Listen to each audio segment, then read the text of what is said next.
bien le bonjour. Sans doute êtes-vous au courant, et si c'est le cas, Claude François serait fier de vous, mais il se trouve que la semaine dernière, je me trouvais à la Firefox. Car peut-être l'avez-vous raté, mais voici que pour la première fois depuis un certain temps, sous un temps incertain et certainement couvert, l'île accueillait cette grande famille qu'est le réseau. À la Firefox, Internet, le réseau. Des quatre coins de l'hexagone et des 15 couleurs du réseau, tous étaient conviés à former un bel arc-en-ciel dans ce ciel gris pour un week-end, de quoi faire rougir, je vous le dis, une joyeuse et gay pride.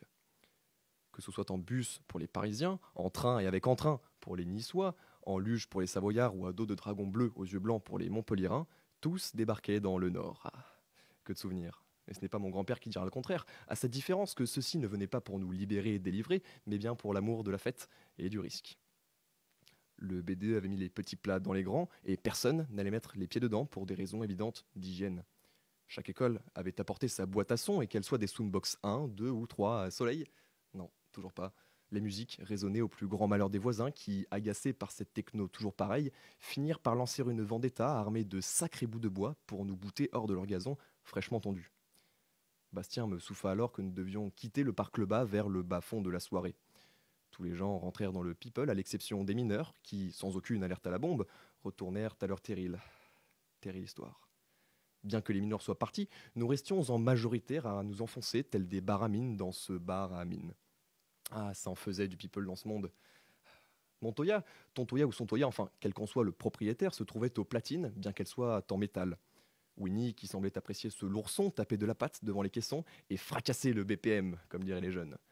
Un air de débauche flottait dans l'air malgré leur absence et les vers s'enchaînaient, se suivaient et ne se ressemblaient pas. Et oui, n'oublions pas que quand un chapelle est construite, il nous faut une bonne charpente. Les piscines se remplissaient par terre et les vessies se vidaient dans les toilettes, mais ne les prenons pas pour des lanternes, car nous savons bien que dans ce genre de soirée, là n'est pas la première utilité d'un urinoir. Je me lance alors tel ce Lance Armstrong dans un Tour de France, non pas à vélo, mais alcoolo. Armé de mon verre, je me dirigeais vers Nice en suivant la chenille de Camille, accompagnée de ses parents, de sa famille, de tout son village, et de Brice.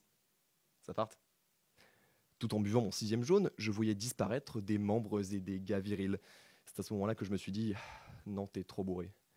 Dans la salle PLS, les Parisiens avaient mis tout le monde à l'argent et au doré sous leur brillante cape, et je sentais le poids de la fatigue et des heures de caissonnage peser sur mes épaules. Minuit sonna, et mon carrosse arriva.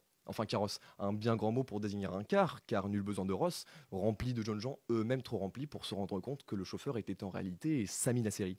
Et oui, après 4 virages à 90 km/h, 2 pointes à 160 en ville et 4 vomis à l'arrière du bus, je rentrais enfin chez moi. Ma douche m'attendait les bras ouverts et je me dépêchais de me laver de mes péchés.